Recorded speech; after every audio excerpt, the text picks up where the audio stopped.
buenas tardes, queridos amigos. Bienvenidos a su programa Vladimir a la Una.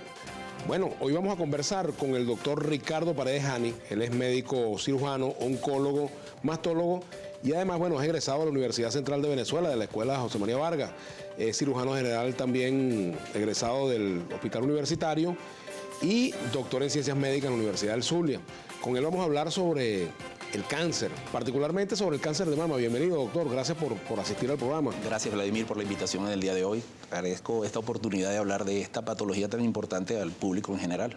Claro, y es un tema que cada día llama más la atención por la cantidad de casos que se han registrado, ¿no? Sí. El último registro data del año 2010, me estaba diciendo usted, Sí, ¿verdad? los últimos registros del Ministerio de Salud son del 2010 e informan que lo que había pasado hasta hace unos cuantos años, hace unos 2 años, que el cáncer de cuello uterino superaba al cáncer de mama en incidencia y en mortalidad. Ya el cáncer de mama ha superado estas cifras de mortalidad e incidencia. Para el 2010 registramos casi 5.000 cánceres diagnosticados ese año, lo que representa 11 mujeres que diagnosticamos diariamente con cáncer de mama.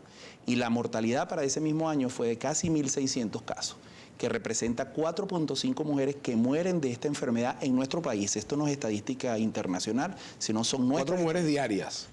¿Cuánto pudiera haber variado esa cifra, doctor, desde el 2010 hasta el 2013? Bueno, probablemente lo que debe haber mejorado es el diagnóstico. De repente la incidencia ha subido, lo hemos encontrado más, y probablemente haya disminuido la mortalidad, porque cada vez, mientras más tempranamente lo diagnosticamos, mientras haya más información y más preocupación de todo el mundo al respecto, vamos a diagnosticarlos más tempranamente con una mayor oportunidad de sobrevida de esta patología. ¿Cuál es la diferencia entre el cáncer de mama y otro tipo de cáncer? Ok, en general los cánceres entre los cuales está de mama son cánceres epiteliales.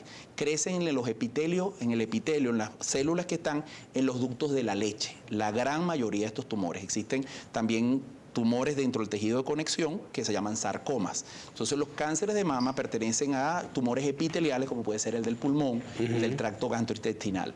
Lo que tenemos que tener en cuenta es que la mama es una glándula. Entonces son llamados adenocarcinomas en su gran mayoría, porque provienen de este tipo de epitelio. Entonces eso sería quizás lo que lo diferencia de otro tipo, por ejemplo, los sarcomas, que pueden ser de hueso, de tejido subcutáneo como el liposarcoma, o los tumores de partes, digamos, líquidas, como son los linfomas o son las leucemias. La profundidad de ese cáncer, ¿a qué nivel está, digamos, de profundidad? Básicamente es en el tejido mamario. Entonces, digamos, no está emparentado con el cáncer de piel, ¿no? No, para nada. Aparece en los ductos. Es un tejido de profundidad. De profundidad. De la propia glándula. Entonces, él va a crecer. Por eso es que el diagnóstico, cuando nosotros palpamos una lesión, quiere decir que ya ha crecido de un tamaño suficiente para que sea clínicamente evidenciable. O sea, se palpa. Entonces, ha crecido mucho. Nosotros queremos que estas lesiones, en vista de, digamos, la preocupación que podemos crear al respecto de la toma de conciencia de lo que representa este tumor en la mujer venezolana e internacionalmente, por supuesto, la gente se chequee previamente a que se haga evidente desde el punto de vista clínico.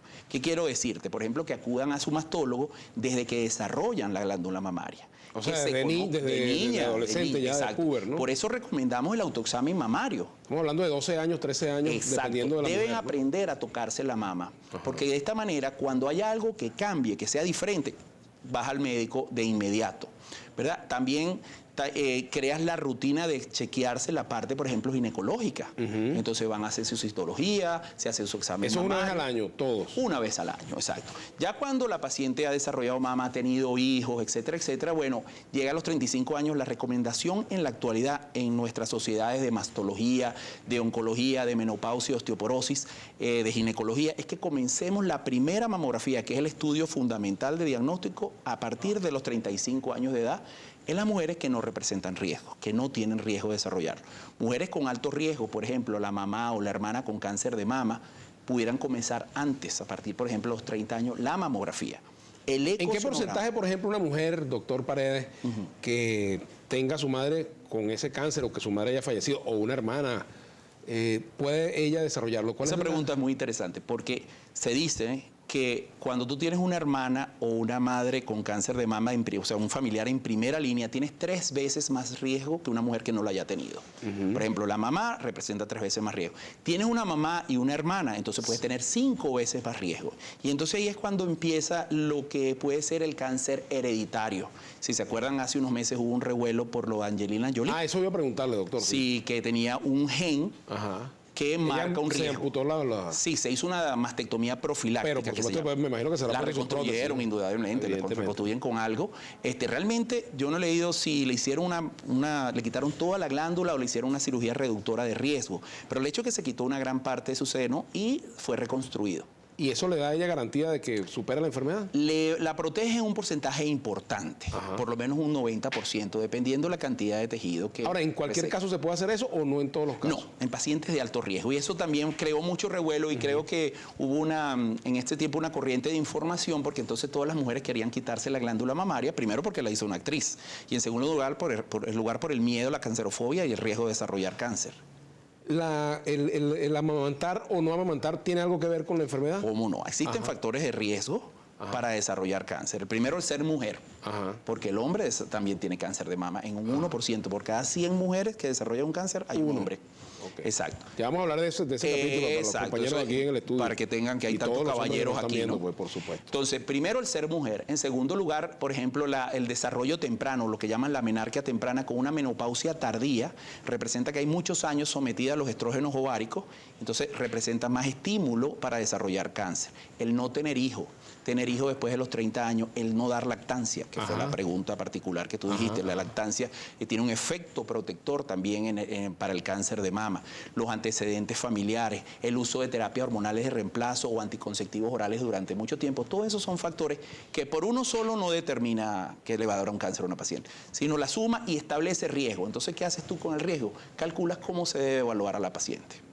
En cuanto al hábito de vida, ¿tiene mucho que ver con eso? Sí, por ejemplo, mujeres que fuman, mujeres que beben licor, que no practican deporte, qué sé yo. Una pregunta muy común aquí en un programa, por ejemplo, es que te digan, bueno, ¿por qué estamos viendo más cáncer?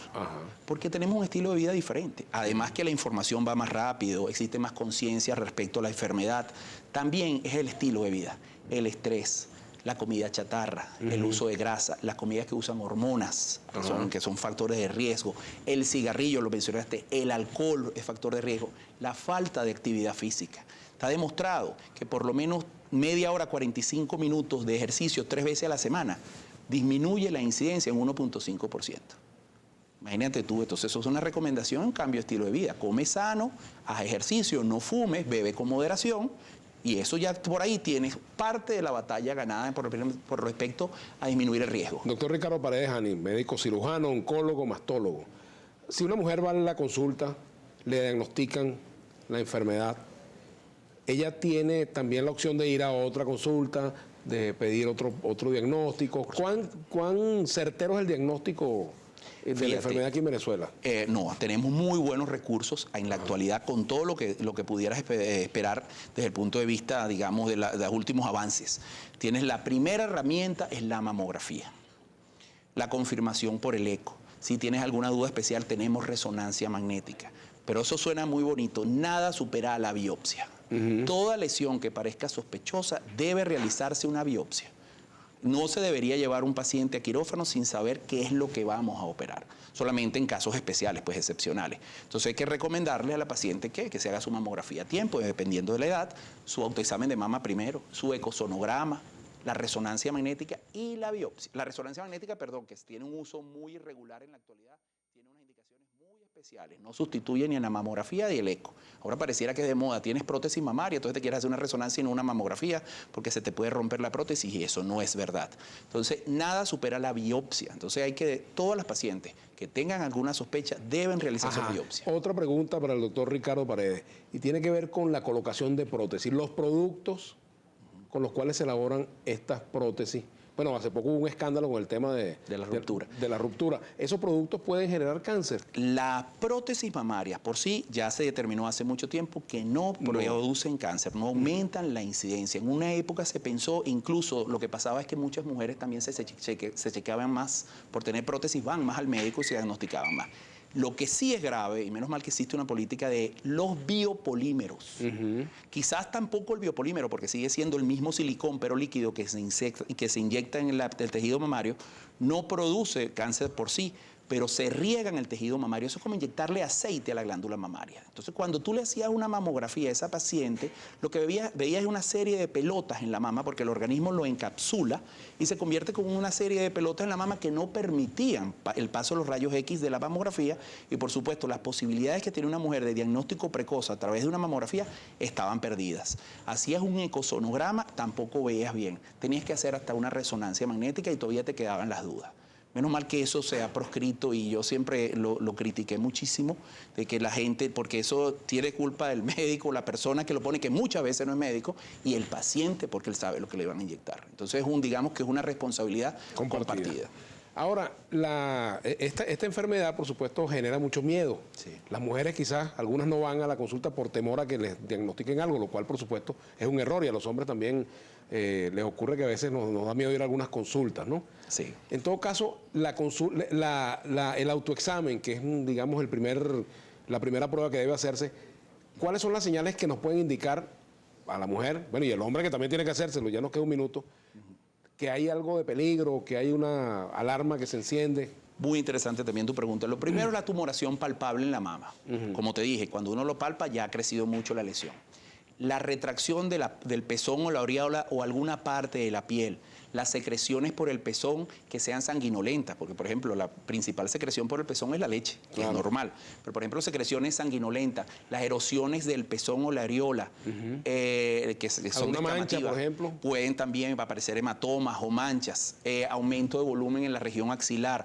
Todas esas son, digamos, signos de que puede estar pasando algo en la mama que no es normal. Pero lo primero, si estamos acostumbrados al autoexamen de mama, es palparse alguna nodulación que no estaba en el examen previo. Bueno, vamos a hacer una pausa y al retorno continuaremos conversando con el doctor Ricardo Paredes Hani, médico mastólogo, cirujano oncólogo. Ya venimos.